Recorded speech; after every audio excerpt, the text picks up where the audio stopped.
For some people in Russia, the proposed diplomatic boycott of the World Cup and ongoing talk that some teams should skip the tournament altogether are the only means left to punish them. There have been sanctions in place against the country since the 2014 military intervention in Ukraine, which the general population has had to contend with, and the World Cup represents a big, high-profile target for Western ire.The. The Salisbury spy poisoning, which the UK government is pinning firmly on the Russian state, has served to worsen what was already an increasingly tense relationship between Russia and the West. I think it's the only way they can punish Russia now, says Alexander Zotov, CEO of the All-Russian Football Players Union. We already have a lot of sanctions in place against the country.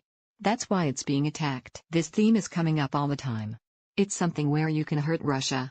In the past few years there has been that Russian incursion into Crimea, accusations surrounding the shooting down of flight MH17, alleged interference in the U.S. elections and the Brexit vote, ongoing support for Bashar al-Assad in Syria. But it appears the attack on Sergei Skripal and his daughter Yulia is a straw that broke the camel's back. Plenty of British politicians have since spoken out against the World Cup being held on Russian soil this summer. Just last week, the British Foreign Secretary Boris Johnson even remarked that the prospect of President Putin glorying in the World Cup, like Adolf Hitler did at the 1936 Olympic Games, made him nauseous.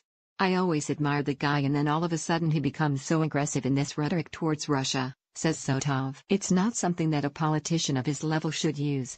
Several years ago, it was not possible that we'd hear something like that, but now everybody is trying to speak out in the most aggressive manner as possible. And Boris Johnson outdid himself last week.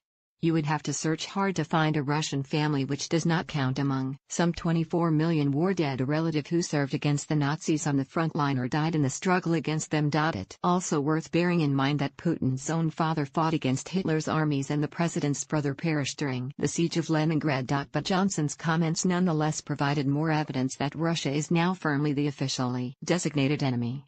I'm switching on different channels from the UK or from the United States or EU countries, and they are all saying Russia, Russia, Russia, says Zotov. It's Russia all the time.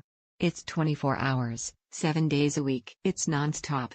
This week brings the news that more than 100 Russian diplomats are to be expelled from some 23 countries around the globe in response to alleged Russian involvement in the spy attack. Imagine a world in which a day after the Grenfell Tower fire last summer, Russia was leading a charge to have scores of British diplomats expelled. While the people of Kemerovo are coming to terms with the shopping mall fire which killed at least 64 people and more than 200 animals on Sunday, Britain's calls for EU and NATO allies to expel Russian diplomats gather steam.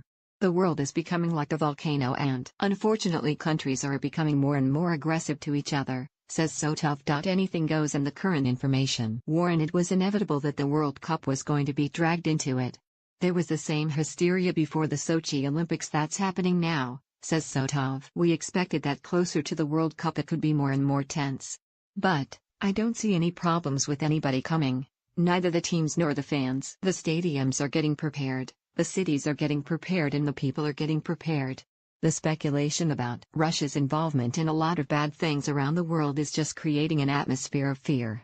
Britain, though, is already refusing to send any dignitaries to the tournament. It has been since joined in a diplomatic boycott by Iceland. There is a prevalent train of thought that Prince William's attendance would somehow be a legitimizing of the Putin regime in the wake of his election victory. But a team's or a diplomat's presence at any sporting event needn't be an endorsement of the host government and its alleged misdeeds.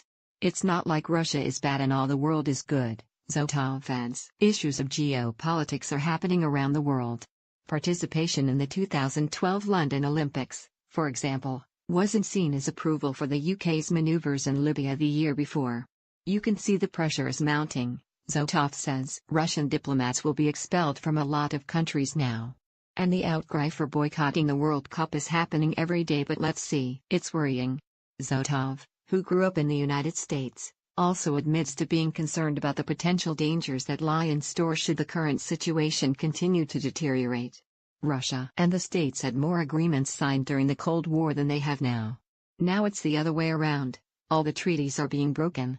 America and Russia are stepping away from all these treaties, and this makes the world a more dangerous place. We have to see and find ways to come together and not to run apart and think of each other in terms of prejudice.